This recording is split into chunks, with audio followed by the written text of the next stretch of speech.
প্রিয় নবম দশম শ্রেণীর শিক্ষার্থীরা এবং যারা এসএসসি পরীক্ষার্থী রয়েছে, আমরা আজকে তোমাদের সাধারণ গণিতের পরিসংখ্যান অধ্যায় অর্থাৎ 17 অধ্যায়ের মধ্যক নিয়ে আলোচনা করব। অর্থাৎ যত ধরনের মধ্যক বের করার বিষয় রয়েছে আমরা সমস্ত কিছু এই পার্টে আজকে দেখাবো। তো প্রথমত মধ্যক আসলে কি, নামেই আসলে বোঝা যায়। এটার ইংলিশ টার্ম হচ্ছে মিডিয়ান। অষ্টম শ্রেণীতে আমরা শিখেছি যে পরিসংখ্যানের উপাত্তগুলো মানের ক্রমানুসারে সাজালে, অর্থাৎ হয় ছোট থেকে বড়, নাহলে বড় থেকে ছোট সাজিয়ে নিতে হয়। যে সকল উপাত্ত ঠিক মাঝখানে থাকে সেইগুলোর মানই হবে উপাত্তগুলোর মধ্যক। তো আমরা এই পুরো বিষয়টা আলোচনা করি। আমরা প্রথমত দেখাবো যে এমসিকিউ এ, অর্থাৎ টিক চিহ্নে একগুলো মধ্যক আসে, যেগুলো হচ্ছে উপাত্তগুলো জাস্ট কমা দিয়ে দেয়া থাকে। তো আমরা সেই মধ্যকটা সবার আগে দেখাচ্ছি। আসলে কয়েক প্রকারের মধ্যক আছে। তো সেক্ষেত্রে দেখো, আমি ছোট ছোট সংখ্যা কিছু বানিয়ে এখানে এনেছি। ধরো যে 5, 7, আমি একটু এলোমেলো করে নিচ্ছি, পরে আমরা এটা সাজিয়ে নেব। 2, 4, 10, তারপর হচ্ছে 9, 1, 2, 3, 4, 5, 6, আমি আরেকটা নিচ্ছি 7টা, জাস্ট বোঝার জন্য। তো এইখানে আমাদের যদি বলা হয় যে এদের মধ্যক কত, তো এইখানে দেখো এখানে মোট কয়টা উপাত্ত আছে? 1, 2, 3, 4, 5, 6, 7টা। তো স্পষ্ট বোঝা যাচ্ছে এদের মাঝখানে আসলে কোনটা আছে। দেখো, এইদিকে 3টা বাদ দাও, এদিকে 3টা বাদ দাও, এইটা মনে হচ্ছে মধ্যক, কিন্তু এটা কখনোই হবে না যতক্ষণ তুমি ছোট থেকে বড় বা বড় থেকে ছোট কোনো এক ক্রমে সাজিয়ে না নেবে। তো আমরা সবসময় আসলে ঊর্ধ্বক্রম, যেটাকে ছোট থেকে বড় বলা হয়, এই ক্রমে সাজিয়ে নেব। প্রথমে দেখো ঊর্ধ্বক্রমে সাজাই। আসলে এখন যেহেতু 2 নম্বরের প্রশ্ন আসে তোমাদের সংক্ষিপ্ত প্রশ্ন, সেখানে আসলে কিন্তু এইভাবে লিখে করে দিতে হবে। আর এমসিকিউ আসলে জাস্ট আগে কোশ্চেনে দেখতে হবে যে সাজানো আছে কিনা, ছোট থেকে বড় বা বড় থেকে ছোট। সাজানো থাকলে দুই পাশে সমানভাবে ঢেকে নিয়ে মাঝখানেরটাই মধ্যক হবে, যদি এখানে বিজোড় সংখ্যক উপাত্ত থাকে। আসলে এই সংখ্যাগুলো জোড় না বেজোড় তার উপর ডিপেন্ড করে না, মানে কয়টা সংখ্যা আছে সেই সংখ্যাটা জোড় না বেজোড়। যেমন এখানে দেখো 7টা সংখ্যা আছে, সেই 7 কিন্তু বিজোড় সংখ্যা। সেক্ষেত্রে যদি ধরো যে 11টা থাকে, তাহলে দুই পাশে 5টা 5টা করে বাদ দিলে মাঝখানে একটা থাকবে, সেটাই হবে মধ্য। কিন্তু সেখানে সাজানো থাকতে হবে, না হলে কিন্তু এই সিস্টেমে করা যাবে না। তো আমরা ছোট থেকে বড় যদি সাজাই, তাহলে প্রথমে আমরা নেব 2। হ্যাঁ, তো তারপরে যদি একই সংখ্যাও থাকে তাহলে সেটাও কিন্তু নিতে হবে। 2 এর পরে আমরা নিচ্ছি হলো 4, তারপরে নেব 6, সরি 5 আছে, 2, 4, 5, তারপরে নেব 6। আচ্ছা, এরপরে আমি নিচ্ছি 7, তারপরে নেব 9, তারপরে নেব 10। এখানে গুণে দেখতে হবে সবগুলো সংখ্যা আসছে কিনা। তাহলে 3, 4, 5, 6, 7। এরপর এখানে লিখতে হবে যে কয়টা আমরা সংখ্যা পেলাম, এটাকে এন দিয়ে প্রকাশ করা হয়। এন সমান হচ্ছে 7। এই সংখ্যাটা জোড় না বেজোড় তার উপরে ডিপেন্ড করে দুইটা সূত্র আসবে। আমরা প্রথমে বিজোড়েরটা দেখাচ্ছি। এখানে আমরা লিখবো যা বিজোড় সংখ্যা। এখন দেখো, বিজোড় সংখ্যক উপাত্তের মধ্যকের সূত্র হচ্ছে এটা। এটা মুখস্থ রাখতে হবে যে মধ্যক সমান, আমরা এমসিকিউ হলে দেখো সমানভাবে এই পাশে 3টা এই পাশে 3টা ঢাকলে এই মাঝখানের সংখ্যাটাই হবে মধ্যক, যদি এটা বিজোড় সংখ্যক হয়। কিন্তু যদি 8টা থাকে তাহলে কিন্তু দুই পাশে সমানভাবে ঢাকা সম্ভব হবে না, মাঝখানে 2টা রাখতে হয়। তো সেটা আমরা একটু পরে আসছি। তো বিজোড়ের মধ্যকের সূত্র হচ্ছে এটা যে এন প্লাস, তোমাদের বই আসলে সব ইংলিশে আছে, আমি হঠাৎ করে আসলে বাংলা লিখে ফেলেছি, যাই হোক এরপর থেকে ইংলিশে দেবো। n+1/2 তম, এই এততম পদের মানটাই হবে মধ্যক। অর্থাৎ এখানে এন এর মানটা আমরা 7 বসাবো। 7 যোগ 1 ভাগ 2 তম পদ, তাহলে এটা হচ্ছে 8। 8 ভাগ 2 তম পদ। তো এটা ভাগ বা কাটাকাটি করলে হচ্ছে 4, অর্থাৎ চতুর্থ পদ। তাহলে এখানে আমরা লিখবো 4তম পদ। এইখানে আমরা যে লাইনটাতে ছোট থেকে বড় সাজিয়েছিলাম সেইখানকার চতুর্থ পদটা 1, 2, 3, 4, অর্থাৎ এই যে দেখো 6 হবে মধ্যক। তাহলে এখানে আমরা লিখবো অতএব মধ্যক 6, এটা। আর এমসিকিউ হলে আমরা কিন্তু সমান সংখ্যক ভাবে ঠেকে মাঝখানেরটাকেই মধ্যক হিসেবে দ্রুত বলে দিতে পারবো। তার আগে দেখতে হবে যে সাজানো আছে কিনা, ছোট থেকে বড় অথবা বড় থেকে ছোট সাজালেও হবে। তো এখন আমরা এর সাথে আর একটা সংখ্যা যোগ করে দেখো এটা জোড় সংখ্যক করি, অর্থাৎ এন এর মানটা 8 করি। ধরো আমি ঊর্ধ্বক্রমে সাজিয়ে নিলাম, এবার আমি ইংলিশে লিখি 2, 4, 5, 6, 7, 9, 10, 12। আমি একবারেই ছোট থেকে বড় সাজিয়ে নিলাম। তো এখানে দেখো 1, 2, 3, 4, 5, 6, 7, 8টা। তো এখন দুই দিকে কিন্তু সমানভাবে ঢেকে মাঝখানে একটা রাখা সম্ভব না। কেননা এইদিকে যদি 4টা থাকো তাহলে এইদিকে আবার দেখো 3টা হয়ে যায়, তাহলে একটা মাঝখানে থাকে কিন্তু দুই পাশে সমানভাবে কিন্তু ঢাকাটা সম্ভব হয় না যদি জোড় সংখ্যক উপাত্ত থাকে। তো তখন মাঝখানে 2টা দরকার হয়। তো আমি সমান সংখ্যক দেখো এখানে 3টা যদি বাদ দিই, এখানে 3টা বাদ দিই, মাঝখানে এই যে 2টা থাকলো 6 আর 7, এদের গড় করতে হয়, অর্থাৎ এই দুটো যোগ করে 2 দিয়ে ভাগ করতে হয়। এমসিকিউ এর জন্য তোমরা এইভাবে তাড়াতাড়ি করতে পারো। আর যদি 2 নম্বরের প্রশ্ন বা সৃজনশীলে 4 নম্বরে কখনো আসে না, তারপরেও যদি আসে তখন কিন্তু আমাদের সূত্র ইউজ করেই করতে হবে। এটা ঊর্ধ্বক্রমে সাজিয়ে পাই লিখে এটা আগে সাজিয়ে নেবে, তারপর এখানে লিখতে হবে যে এখানে n সমান হচ্ছে 8, যা জোড় সংখ্যা। তো এই জোড় সংখ্যক উপাত্তের মধ্যকের সূত্র কিন্তু ভিন্ন। হ্যাঁ, এই সূত্রটা হচ্ছে এমন যে অতএব মধ্যক সমান n/2 তম পদ যোগ, এর সাথে আবার একটা 1 যোগ করতে হবে, n/2 প্লাস 1 তম পদ ভাগ 2। হ্যাঁ, এটা হচ্ছে জোড় সংখ্যক উপাত্তের মধ্যকের সূত্র। তো n এর মান আমাদের কত, 8। তো এই দুটোর মধ্যে কিন্তু পার্থক্য আছে, এটা দেখো n+1/2, আর এটা কিন্তু n/2+1, অর্থাৎ এই প্লাসটা এই টান বরাবর আছে, আর এটা কিন্তু পুরোটাই দেখো এই লবে অর্থাৎ এই টানের উপরে ছিল। তো এখন n এর মান 8, তাহলে 8/2 তম পদ প্লাস, এখানে আবারও দেখো n এর মান যদি 8 বসেই 8/2 প্লাস 1 তম পদ বাই 2। তো এইটা ভাগ বা কাটাকাটি করলে আসে 4, তাহলে এটা হচ্ছে 4 তম পদ যোগ, এটা হচ্ছে 4 যোগ 1 তাহলে 5 তম পদ ভাগ 2। তো অনেক স্টুডেন্ট এই জায়গায় ভুল করে দেয় যে 5 আর 4 যোগ করে 2 দিয়ে ভাগ দিয়ে উত্তর লেখে, আসলে এটা হবে না। এখানে এই যে তম পদ লেখা আছে, এখানে আমরা যে লাইনটা সাজিয়েছি ঊর্ধ্বক্রমে বা ছোট থেকে বড়তে, এখানে 4 আর চতুর্থ আর পঞ্চম পদটা আমাদের বসাতে হবে। তো দেখো 1 2 3, এই যে এটা হলো চতুর্থ আর এটা হলো পঞ্চম, এখানে আমরা চতুর্থ পদের জায়গায় 6 বসাবো আর পঞ্চম পদের জায়গায় 7 বসাবো। এখানে কিন্তু আর তম পদ লেখা যাবে না, সমান সমান বাই 2। তাহলে এটা হচ্ছে 7 আর 6 13, 13 ভাগ 2। তো এইটা তোমরা ভাগ করে দশমিকের রেজাল্ট আসবে, এই মধ্যকটা দশমিক, জোড়ের মধ্যক গুলো দশমিকে আসে, 6 দুগুণে 12 দশমিক 0, 5 দুগুণে 10, অর্থাৎ 6.5। এটাই হচ্ছে আমাদের এই উপাত্তগুলোর মধ্যক। তো এই আমরা দেখলাম এতক্ষণ যে কমা দিয়ে থাকলে কিভাবে মধ্যক বের করতে হয়। এবার আমরা উদাহরণ 10-এ যেটা দেখবো সেটা হচ্ছে শ্রেণীবিন্যাস দেয়া নেই, শ্রেণীবিন্যাস নিশ্চয়ই তোমরা বোঝো যে এই যে এরকম এত থেকে এত, এত থেকে এত, এটারও মধ্যক আমরা লাস্টে দেখবো। এখন আমরা দেখবো যে শ্রেণীবিন্যাস নেই কিন্তু গণসংখ্যা দেয়া আছে, এই মধ্যকটা আমাদের কিভাবে করতে হবে। তো এটা হচ্ছে আমাদের উদাহরণ 10, এটা কিন্তু 4 নম্বরের প্রশ্ন হিসেবে আসে, খ বা গ নম্বরে। তো এখানে ছিল নিচে 51 জন শিক্ষার্থীর উচ্চতার গণসংখ্যা সারণী দেওয়া হলো, এদের মধ্যক নির্ণয় করো। তো আমরা এটা কলাম বরাবর এইভাবে তুলে নেব, উচ্চতা সেন্টিমিটার এককে, আর এইখানে ছিল গণ সংখ্যা। তো এইভাবে আমরা ঘর করে নেব।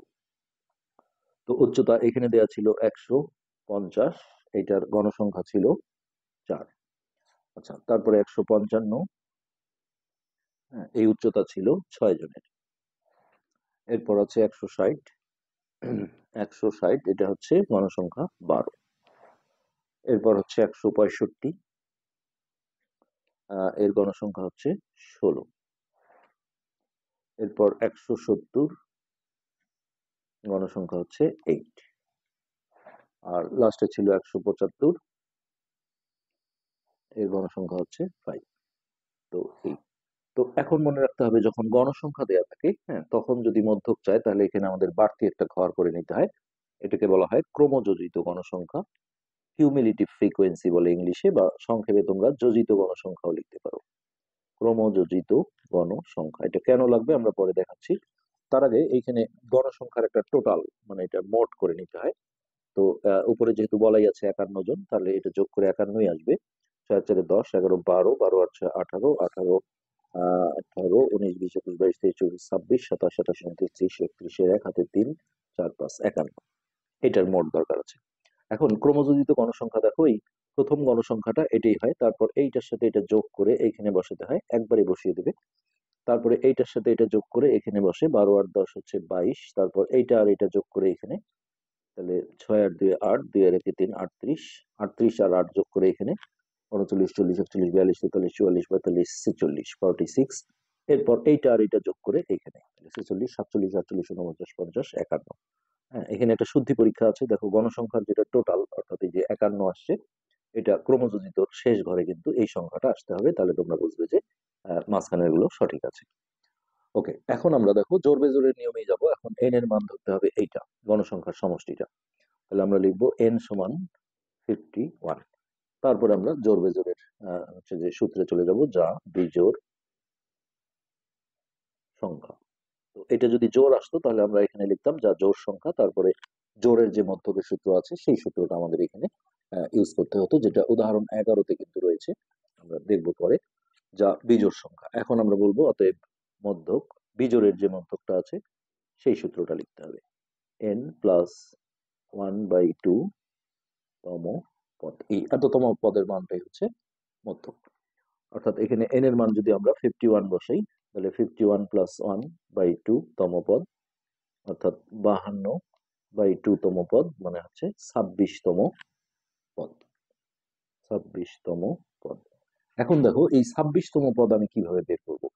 আসলে এই জিনিসগুলো কিভাবে ছিল, 150 4 বার ছিল এরকম, 150 কমা, আমরা যে কমা দিয়ে দেখলাম সেই ক্ষেত্রে এইরকম, তো এইটা তো আসলে এতগুলো লেখা সম্ভব না। হ্যাঁ, এরপরে দেখো এই যে 6 লেখা আছে, তার মানে 155 6 বার ছিল। আমি এটা জাস্ট লিখে দেখাই, 1 2 3 4 5 6, এইভাবে সবগুলো লিখে তারপরে আমি যদি 26তম পদ গুনি তাহলে কিন্তু হবে। কিন্তু আসলে এইটা ঝামেলা এড়ানোর জন্যই ক্রমযোজিত গণসংখ্যাটা বের করতে হয়। তো এখানে একটা জিনিস খেয়াল করে দেখো যে 150 আসলে কত থেকে কততম পদ, প্রথম পদ, দ্বিতীয় পদ, তৃতীয় পদ, চতুর্থ পদ, অর্থাৎ প্রথম থেকে চতুর্থ পদ হচ্ছে 155। তাহলে সরি 150, এই 150-এর ঘরে দেখো ক্রমযোজিত গণসংখ্যা আছে 4, তার মানে এখানে শুরু প্রথম থেকে চতুর্থ পদ পর্যন্ত 150। আর 155 দেখো এখানে পঞ্চম পদ থেকে শুরু করে পঞ্চম 6 7 8 9 দশম পদ পর্যন্ত আমরা দেখছি যে 155। তো এটা আমরা দেখো কিভাবে এখান থেকে খুঁজে বের করব। এই 155-র বিপরীতে ক্রমযোজিত গণসংখ্যা লেখা আছে 10, তার মানে আগের ঘরে যেটা থাকবে তার চেয়ে এক বেশি, অর্থাৎ পঞ্চম থেকে দশম পদ পর্যন্ত এটা, যেটা আমরা এখানে হাতে নাতে প্রমাণ পেলাম। তো এইভাবে আমরা দেখো এখন যদি কেউ আমাকে বলে যে 12তম পদ আসলে কোনটা, উত্তর হবে এগুলো, কিন্তু এই ক্রমযোজিত ঘর দেখে আমাকে গেস করতে হবে। তো 12তম পদ বলতে দেখো এখানে লেখা আছে 10, তাহলে এখানে আছে 22, তার মানে এইটার এক পর, অর্থাৎ 11 থেকে 22তম পদ হচ্ছে 160। ঠিক একইভাবে আমাকে যদি বলা হয় যে 165 কত থেকে কততম পদ, তাহলে এর ঘরে দেখো ক্রমযোজিত গণসংখ্যা লেখা আছে 38, আগের ঘরে আছে 22, তাহলে এর সাথে এক বেশি, অর্থাৎ 23তম থেকে 38তম পদ পর্যন্ত এটা। তাহলে আমাদের এখন দরকার 26তম পদ। তাহলে আমরা এইখানে যদি একটু নজর দিই যে এইখানে লেখা আছে 22 আর এখানে আছে 38, তার মানে এইটার এক পরে থেকে ধরতে হয়, অর্থাৎ 23তম থেকে 38তম পদ হচ্ছে 165। তার মানে আমাদের 26তম পদ কিন্তু এই 165 হবে। তাহলে এইখানে আমরা লিখে দেবো অতএব মধ্যক 165। এটাই হচ্ছে আমাদের অ্যান্সার। এই গণসংখ্যা দেওয়া থাকলে এইভাবে ক্রমযোজিত গণসংখ্যার মাধ্যমে আমাদের মধ্যকটা বের করতে হয়। ঠিক একইভাবে আমরা এখন উদাহরণ 11 যদি দেখি, এইখানে একই নিয়মের অঙ্ক, জাস্ট এন এর মানটা এখানে আমাদের জোর দেয়া ছিল। তাহলে এইখানে ছিল দেখো প্রাপ্ত নম্বর আর দেয়া ছিল গণসংখ্যা।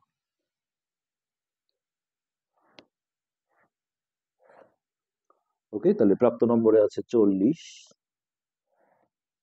45, 50,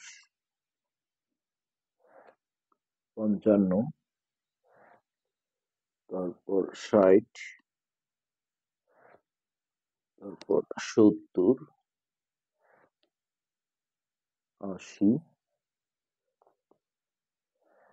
জায়গাটা মানে একটু কম হয়ে গেল, 85, 90,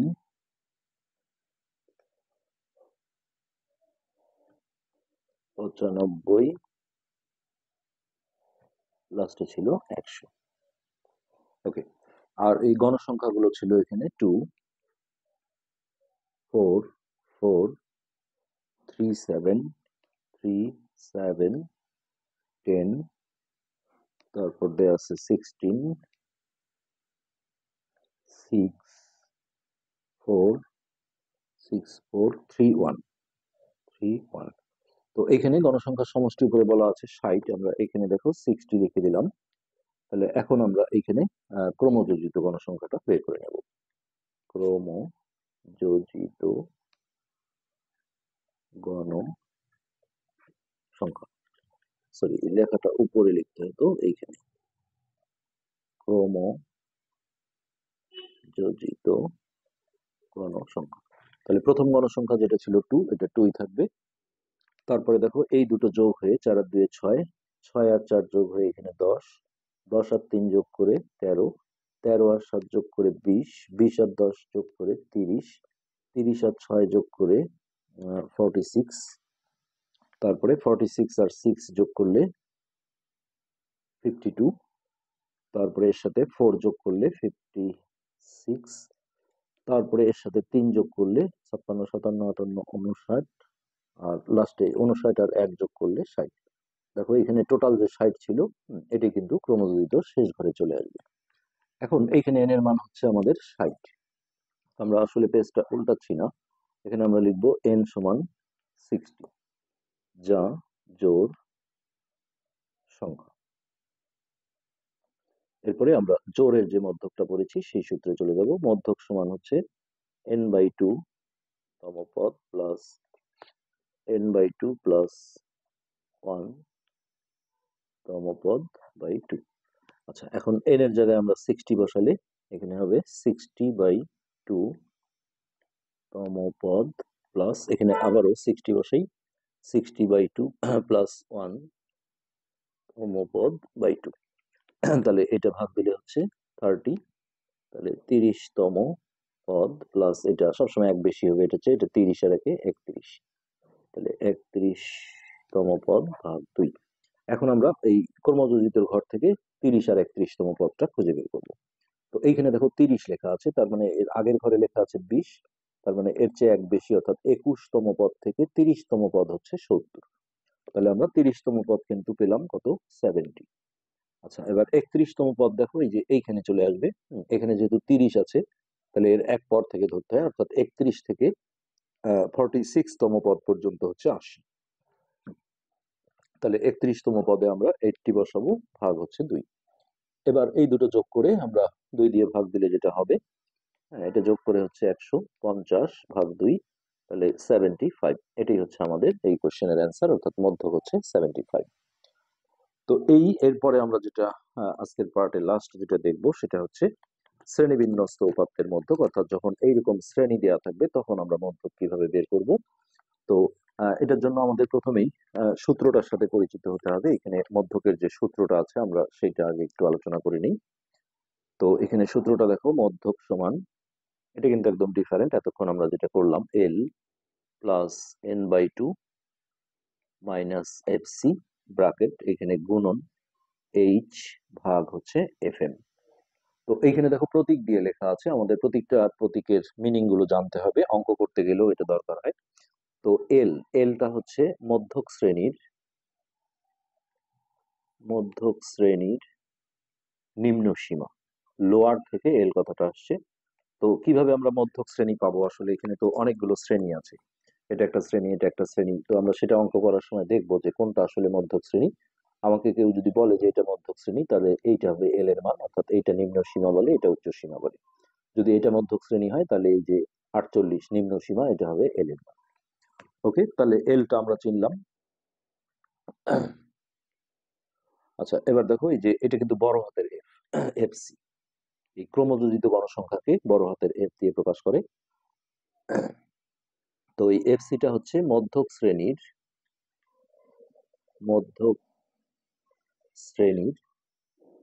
আগের শ্রেণীর বা পূর্ববর্তী শ্রেণীর, আগের শ্রেণীর, হ্যাঁ, যেটা আমরা ক্রমযোজিত বলি, সংক্ষেপে যোজিত লেখা যায়, যোজিত গণ সংখ্যা। অর্থাৎ আমি যদি খুঁজে বের করি যে আমার ধরো যে এইটা মধ্যক শ্রেণী, তাহলে এর আগের শ্রেণীর, হ্যাঁ, যে ক্রমযোজিত গণসংখ্যা থাকবে, যেটা এখানে আসলে বের করা নাই, করে নেব আমরা, সেটাকে বলা হবে এফসি। আচ্ছা, আর n/2 কিছুই না, n মানে হচ্ছে গণসংখ্যার যে সমষ্টিটা থাকে, তাকে 2 দিয়ে ভাগ করে নিতে হবে। আর এই যে গণসংখ্যার যে টোটালটা থাকবে, এটা সমষ্টিটা, এটা হবে n এর মান, তাকে 2 দিয়ে ভাগ করলে আমরা n/2টা পেয়ে যাব। আচ্ছা, আবার h এর মান দেখো, h হচ্ছে শ্রেণী ব্যাপ্তি বা এটাকে শ্রেণী ব্যবধানও বলে অনেকে। তো এটা মানে হচ্ছে যে এই যে এখানে আছে যে 30 থেকে 35, 36 থেকে 41, এখানে আসলে কত শ্রেণী ব্যবধান আছে। তো এটা হিসাব করারও 2 রকম নিয়ম আছে। হুম, যখন তোমরা দেখবে যে যে সংখ্যা দিয়ে শেষ হলো পরের সংখ্যা দিয়ে শুরু হলো, প্রতিটাই দেখো তাই হয়েছে, 41 শেষ হয়ে 42 দিয়ে শুরু। হ্যাঁ, কিছু কিছু শ্রেণী আমরা দেখবো যে যেখানে শেষ হয় সেটা দিয়ে আবার শুরু হয়, সেটা একরকম ভাবে হিসাব করতে হয়, আর এইটা আরেক রকম। 2 ধরনের অঙ্ক কিন্তু আছে। তো যখন আমরা এরকম দেখবো যে যেটা শেষ হলো পরেরটা দিয়ে শুরু হলো, তখন এইচ এর মান বা শ্রেণীব্যক্তির মান হবে এই দুটো বিয়োগ করে তার সাথে 1 যোগ করতে হবে। অর্থাৎ 35 থেকে আমি যদি 30 বিয়োগ করি তাহলে হবে 5, আর তার সাথে 1 যোগ করলে হবে 6। তাহলে এই অঙ্কটা যখন করা হয়েছে তখন দেখো এইচ এর মান কিন্তু 6 ধরে করা হয়েছে। এখানে আমরা দেখি একটু, খ নম্বরে মধ্যক ছিল, এটা আসলে একটা সৃজনশীল দেওয়া ছিল, আমরা করব এটা। এই যে এইচ এর মান দেখো 6। কিন্তু কোনো অঙ্কে যদি এমন দেখা যায় যে যেটা দিয়ে শেষ হলো সেটা দিয়ে আবার শুরু হলো, তখন কিন্তু নর্মালি এটা থেকে এটা বিয়োগ করলেই, যে কোনো শ্রেণীর ঊর্ধ্ব থেকে নিম্ন বিয়োগ করলে যা আসবে সেটাই হবে এইচ এর মান। আচ্ছা, এবার বাকি থাকলো হচ্ছে এফ এম। নিচে ছোট করে এম লিখতে হয়। এফ এমটা হচ্ছে মধ্যক শ্রেণীর গণসংখ্যা। বড় হাতের এফসিটা ছিল মধ্যক শ্রেণীর আগের শ্রেণীর যোজিত গণসংখ্যা বা ক্রমযোজিত গণসংখ্যা, আর ছোট হাতের এফ এমটা হচ্ছে মধ্যক শ্রেণীর গণসংখ্যা। তো এই সমস্ত কিছুর মধ্যে আমরা একটাই জিনিস দেখলাম, সেটা হচ্ছে মধ্যক শ্রেণীটা জানা। মধ্যক শ্রেণী জানলে আমরা এই উপাত্তের, হ্যাঁ, সবগুলো বিষয়গুলো কিন্তু জানতে পারবো। তো এবার আমরা এই উদাহরণ আমাদের 12 যে অঙ্কটা রয়েছে সেটা সলভ করব। তো এবার এই উদাহরণ 12 যে অঙ্কটা রয়েছে এটা সৃজনশীলে দেওয়া আছে। হ্যাঁ, এটার মাধ্যমে আমরা এই শ্রেণীবিন্যস্ত উপাত্তের মধ্যক বের করাটা শিখবো। তো প্রথমেই এটার ক নাম্বারে যেটা ছিল, এটা হচ্ছে, এটা সংজ্ঞাটা মুখস্থ করতে হবে, গণসংখ্যা নিবেশন সারণী বলতে কি বোঝো। তো যখন উপাত্তগুলো কমা দিয়ে থাকে তখন আমরা এইভাবে যে শ্রেণী বিন্যস্ত করে, হ্যাঁ, যেটা আমরা এই গণসংখ্যা সারণী গঠন করি, এটা সংজ্ঞাটা চাওয়া হয়েছে। তা এটা বলতে হবে, প্রদত্ত উপাত্ত সমূহকে নির্দিষ্ট শ্রেণী ব্যবধান এবং শ্রেণী সংখ্যা নির্ধারণের মাধ্যমে বিন্যস্ত ও সারণীভুক্ত করাকে গণসংখ্যা সারণী বলে। তো এবার আমরা দেখো মধ্যকটা বের করা শিখবো। তো আমরা এতক্ষণ যে সূত্রটা দেখালাম সেই সূত্র অনুযায়ী আমাদের জিনিসপত্রগুলো তৈরি করে নিতে হবে। তো প্রথমে আমাদের এখানে ক্রমযোজিত গণসংখ্যা বের করতে হবে। তো অঙ্কটায় যেটা থাকে এটাকে আমরা এইভাবে কলাম আকারে তুলে নেব। শ্রেণীব্যাপ্তি এইখানে হবে গণসংখ্যা, আর আরেকটা ঘর আমাদের দরকার হবে মধ্যক বের করতে গেলে, এটা হচ্ছে ক্রমযোজিত গণসংখ্যা, বা সংক্ষেপে তোমরা যোজিত গণসংখ্যাও লিখতে পারো। এইখানে আমরা 3টা কলাম করে নিলাম। তাহলে প্রথমে ছিল 30 থেকে 35, তো এর গণসংখ্যা ছিল 3। আচ্ছা, এর পরেরটা ছিল 36 থেকে 41, তো এর গণসংখ্যা ছিল 10। এর পরের শ্রেণীটা হচ্ছে 42 থেকে 47, এর গণসংখ্যা ছিল 18। এর পরের গণসংখ্যা শ্রেণী ব্যাপ্তি হচ্ছে 48 থেকে 53,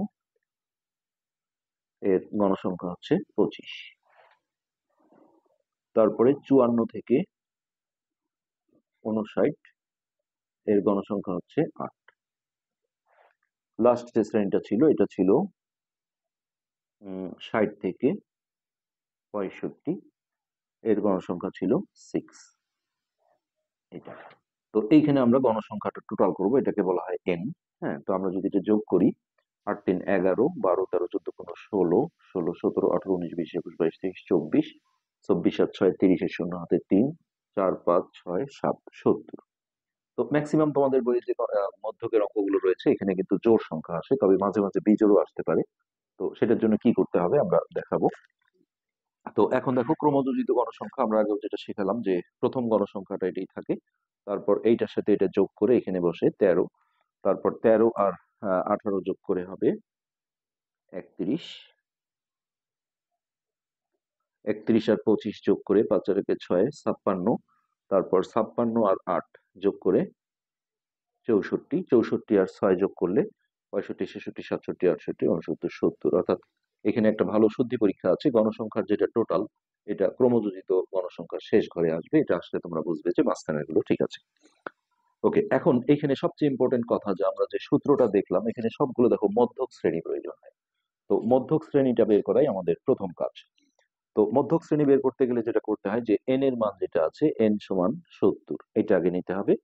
আর এইখান থেকে দেখো সবসময় এন এর মানটাকে 2 দিয়ে ভাগ করতে হবে। তো এখানে বিজোড় থাকলে কি করবা সেটাও আমরা দেখাচ্ছি। হুম, তাহলে এন এর মান কত? 70, 70 ভাগ 2, তার মানে হচ্ছে 35। এই যে এন এর মানকে 2 দিয়ে ভাগ করে যে সংখ্যাটা আসবে তততম পদের মানটা হবে মধ্যক শ্রেণী। মধ্যক শ্রেণী আমরা কিন্তু এখন আগেই মধ্যক পাবো না, আমরা মধ্যক শ্রেণীটা বের করব। তাহলে এইখানে আমরা বলবো যে অতএব এখানে এইভাবে লিখবো যে 35তম পদ। এই যে ক্রমযোজিতর ঘরে দেখো এইটা হচ্ছে, এই শ্রেণীটা হচ্ছে প্রথম থেকে তৃতীয় পদের, আর এই শ্রেণীটা হচ্ছে এর এক পরে অর্থাৎ চতুর্থ পদ থেকে 13তম পদের। তারপরে এই শ্রেণীটা হচ্ছে 14 থেকে 31তম পদের। এই শ্রেণীটা হচ্ছে 32 থেকে 56তম পদের। তো আমাদের যেহেতু 35তম শ্রেণী দরকার হয়, তাহলে এই শ্রেণীটা দেখো এটা কিন্তু 32তম থেকে 56তম পদের শ্রেণী এখানে আছে। তার মানে 35তম পদটা কিন্তু এই শ্রেণীতে আছে। তাহলে আমরা বলবো 35তম পদ এই 48 থেকে 53 এই শ্রেণীতে আছে। তো এটা যে শ্রেণীতে থাকবে সেটাকেই বলা হয় মধ্যক শ্রেণী। তাহলে আমরা এখন লিখবো অতএব মধ্যক শ্রেণী এই 48 থেকে 53। এখন দেখো আমরা সূত্রে যে আমাদের জিনিসগুলো ছিল সেগুলো সবই আমরা পাবো। এই যে এটা হচ্ছে মধ্যক শ্রেণীর নিম্ন সীমা, অর্থাৎ এটাকে এল দিয়ে প্রকাশ করা হয়। তো এল সমান হচ্ছে 48। এখানে তোমরা বাংলা কথাগুলো লিখতে পারো, মধ্যক শ্রেণীর নিম্ন সীমা, এই ব্র্যাকেটে দিয়ে দিলা এল। ওকে, তারপরে এফসি ছিল কি? মধ্যক শ্রেণীর,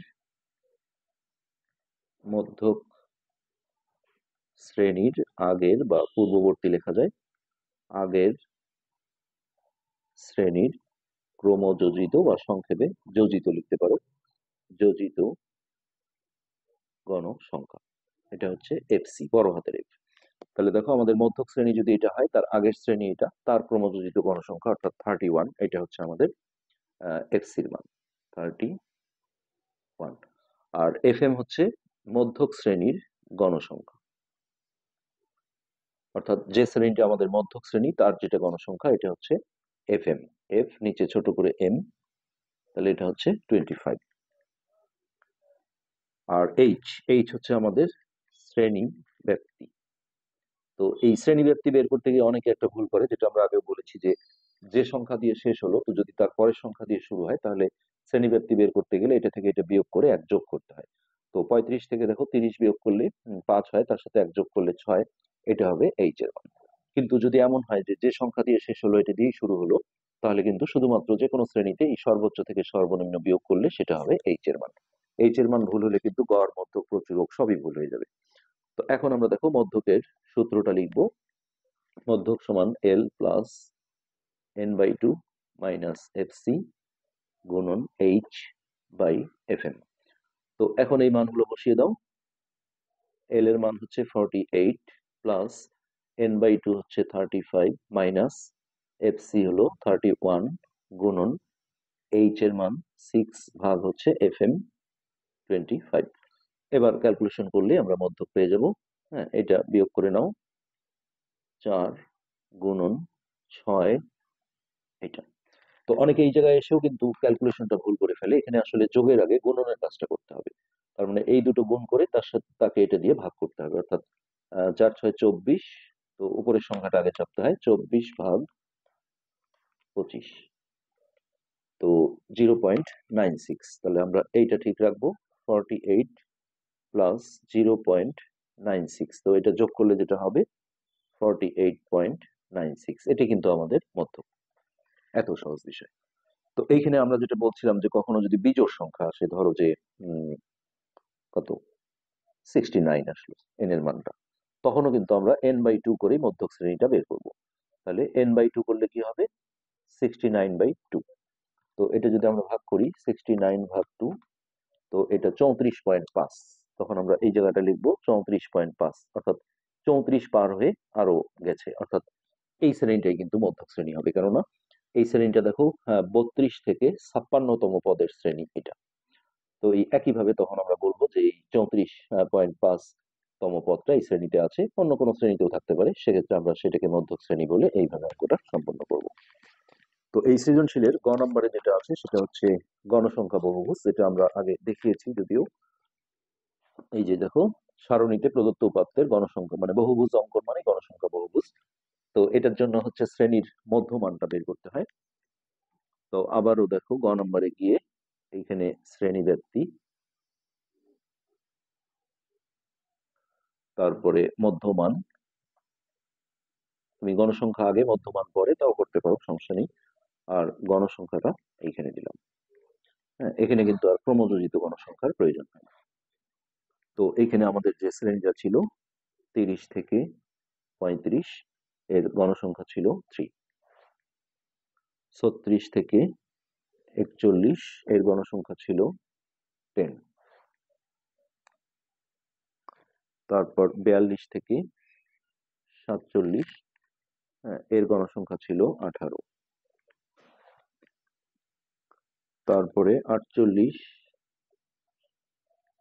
থেকে 53 এর গণসংখ্যা হলো 25। এরপরে হচ্ছে 54 থেকে 59 এর গণসংখ্যা হচ্ছে 8। আর লাস্ট যে শ্রেণীটা ছিল 60 থেকে 65 এর গণসংখ্যা ছিল 6। ওকে, তো এইখানে এটা টোটাল করতেও পারো, না করলে সমস্যা নেই, এটা প্রয়োজন হয় না। মধ্যমান বের করতে গেলে এই দুটো যোগ করে 2 দিয়ে ভাগ, এই দুটো যোগ করে 2 দিয়ে ভাগ, এইভাবে করতে হয়। তো 35 যোগ 30, 35 যোগ 30 ভাগ 2, তো দেখো 32.5। আর একটা বের করলে এখানে এইচ এর যে মানটা ছিল শ্রেণীব্যাপ্তি তত করে যোগ করলেও কিন্তু তাড়াতাড়ি বের হবে, আর না হলে বারবার এই দুটো যোগ করে 2 দিয়ে ভাগ, দুটো যোগ করে 2 দিয়ে ভাগ, এইভাবে করতে পারো। তো 32 আর 6 কত, 38.5, মানে 6 করে যোগ করছি। 38 আর 6 39, 40, 41, 42, 44, 44.5। তুমি কিন্তু এই দুটো যোগ করে 2 দিয়ে ভাগ দিয়েও বের করতে পারো। 44 এর সাথে 6 যোগ করলে হবে 50, তাহলে 50.5। এর সাথে 6 যোগ করলে মানে শ্রেণী ব্যবধান যত হবে তত করে যোগ করতে হবে, 56.5, আর এটা হবে 62.5। ওকে, এখন আমাদের গ্রাফ কাগজে চলে যেতে হবে। আমরা এই লেখ কাগজ নিলাম, আমরা অক্ষগুলো এঁকে নিই, এক্স অক্ষ আর ওয়াই অক্ষ।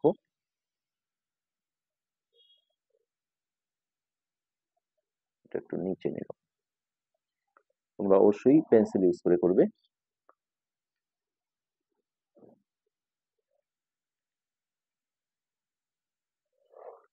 তাহলে এটা হচ্ছে মূল বিন্দু, এটা হচ্ছে আমাদের এক্স অক্ষ, আর এটা হচ্ছে ওয়াই অক্ষ। ওকে, এখন এইখানে হচ্ছে গণসংখ্যা বহুভুজের ক্ষেত্রে আমরা বলেছি এখানে যে 5টা ছোট ছোট ঘর আছে, 5 5 10, এই জায়গা থেকে আমরা স্টার্ট করব। আর এইখানে দেখো 5টা ঘর এইভাবে ভেঙে দিতে হয়, আয়তলেখের সময় এখান থেকে শুরু করতে হয়। তো এইখান থেকে স্টার্ট করব, এবং এই শ্রেণীর যে মধ্যমানগুলো আছে এগুলো আমাদের এক্স অক্ষে লিখতে হবে, এই যে এগুলো। তাহলে প্রথমে দেখো এইখানে আমরা 32.5, 32.5, তারপরের যে মধ্যমান আছে 38.5, এর পরের মধ্যমান 44.5, তারপরে হচ্ছে 50.5, এরপরে হচ্ছে 56.5, আর এরপরে আছে 62.5। এখন দেখো এই 32.5, হ্যাঁ, এইখানে যে আমাদের হচ্ছে যে গণসংখ্যা গুলো আছে, তাহলে ওয়াই অক্ষে আমাদের হচ্ছে গণসংখ্যা থাকবে। এখানে আমরা যদি এইভাবে লিখি যে 5, 10, 15, 20, হাইস্ট গণসংখ্যা আমাদের 25, তাহলে আর একটু যাই 25, এখানে 30 পর্যন্ত লিখলেও সমস্যা নেই, বেশি থাকলে অসুবিধা নেই। তো এই 32.5, এই 32.5 এর গণসংখ্যা আছে দেখো 3। তাহলে এইখানে আমরা ছোট ছোট ঘর, এই পর্যন্ত 5, তাহলে এখানে 1 2 3, এইখানে এইভাবে একটা বিন্দু নেব। তারপরে গণসংখ্যাটা এই যে 10, এইটার উপরে, তাহলে এই যে 38.5 এর উপরে 10 মানে হচ্ছে এই যে 5 5 10, এইটা। তারপরেরটা এইখানে যাবে, এটা হচ্ছে 18, এই যে 44.5 এর উপরে 18, তাহলে এইটা হচ্ছে 15 16 17 18। আচ্ছা, এরপরে 50.5 এর উপরে আছে 25, তাহলে এই বরাবর আমরা এই 25 বরাবর এই যে এইখানে একটা বিন্দু নেব। তারপরেরটা হচ্ছে 8, 56.5 এর উপরে থাকবে 8, তাহলে 5, 6, 7। এরপরে 62.5 এর উপরে আছে 6, তাহলে এই যে 5 আর এই যে এইখানে এক ঘর।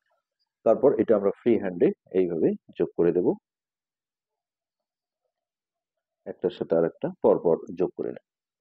তারপর এইটা নেমে আসলো এইখানে, তারপর এইটার সাথে এটা। আর গণসংখ্যা বহুভুজটা যেটা নিয়ম সেটা হচ্ছে এই যে যেখান থেকে শুরু হয়েছে তার আগের যে 5 ঘর অর্থাৎ এই জায়গায়, অর্থাৎ এখানে 5 মাইনাস করে নাও, এটা হবে কত, 26.5, এটা লিখে দিতে হবে। আর এর পরের যে ঘরটা, হ্যাঁ, এই 62-র সাথে এইখানে 63, 64, 65, 66, 67, 68 অর্থাৎ 6 যোগ করে এটা হবে 68.5, এইটা লাগিয়ে দিতে হবে এই ঘরে। এই আমাদের চিত্রের কাজ কিন্তু শেষ। এবার আমাদের খাতায় কিছু কথা লিখতে হবে। আমরা এইভাবে লিখব যে সব কাগজের, দেখো এক্স অক্ষের প্রতি বাহুর দৈর্ঘ্যকে আমরা কত ধরেছি। আমরা যখন এইখান থেকে এখানে এসেছি, তোমরা যদি এটা বিয়োগ করো তাহলে দেখো 6 আসবে, অর্থাৎ এইচ এর মান যেটা সেটাই এখানে সবসময় আসে। তাহলে ঘর আছে 5টা, কিন্তু আমরা এখানে 6 একক ইউজ করেছি। তো যার কারণে এই জায়গায় আমরা প্রতি বাহুর দৈর্ঘ্য বললে ফ্র্যাকশন আসবে। আমরা দেখো একটু অন্যভাবে লিখবো, সেটা হচ্ছে যে সব কাগজের প্রতি ক্ষুদ্রতম বর্গের, লেখো ক্ষুদ্রতম বর্গের প্রতি 5 বাহুর দৈর্ঘ্যকে 6 একক, 6 একক, এবং এখানে এক্স অক্ষের, সব কাগজের এক্স অক্ষের আমরা আরো বোঝাচ্ছি পরে। আর ওয়াই অক্ষের বলবো যে ওয়াই অক্ষের ক্ষুদ্রতম বর্গের প্রতি বাহুর দৈর্ঘ্যকে 1 একক, 1 একক ধরে, হ্যাঁ, এক্স অক্ষে কি বসিয়েছি, এক্স অক্ষে মধ্যমান মানে শ্রেণীর মধ্যমান, এবং ওয়াই অক্ষে গণসংখ্যা বসিয়ে গণসংখ্যা বহুভুজ আঁকা হলো। পুরো নামটা হচ্ছে গণসংখ্যা বহুভুজ। কোশ্চেনে কিন্তু শুধু বহুভুজ বলেছিল, একই গণসংখ্যা বহুভুজ আঁকা হলো। তারপরে এই শুরুটা শেষটা যে আমরা এইখানে আর এখানে লাগিয়ে দিয়েছি, এটা কেউ চাইলে লিখতে পারো, আর না লিখলেও কোনো সমস্যা নেই। তো এখানে যেটা বলা হচ্ছে যে এই যে এক্স অক্ষের ক্ষেত্রে দেখো এখানে যে 1, 2, 3, 4, 5টা ঘর আছে, এই 5 বাহুর দৈর্ঘ্যকে আমরা 6 একক ধরেছি। আর এইদিকে এই যে 5টা ঘর আছে, 5 লিখেছি মানে প্রতি এক ঘর করে ক্ষুদ্রতম বর্গের, এই যে এগুলো একটা করে ক্ষুদ্রতম বর্গ, তার প্রতি বাহুর দৈর্ঘ্যকে আমরা 1 একক করে ধরে গণসংখ্যা বসিয়েছি। তাহলে এই দিকটা আমরা এইভাবে লিখে দেবো মধ্যমান, আর এই দিকটা একটু জায়গা রাখতে হতো গণ সংখ্যা। তারপরে তোমাদের স্টেপলার করে এটা এখানে আটকিয়ে দিতে হবে। টিচাররা এটা কিন্তু উঁচু করে দেখবে জিনিসটা। তো আশা করি বুঝতে পেরেছো। আজকের পাঠ আমরা এখানে শেষ করছি। আমরা মধ্যক সম্পর্কে আসলে বিস্তারিত এই পাঠে আলোচনা করেছি। ধন্যবাদ।